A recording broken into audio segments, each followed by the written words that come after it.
خداوند نعمتهای فراوانی را به انسان بخشیده که یکی از آنها خواب است.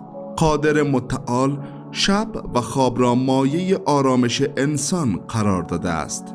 تعیین کردن زمان مناسب برای خوابیدن اثرات جسمی و روحی بسیاری را به همراه دارد.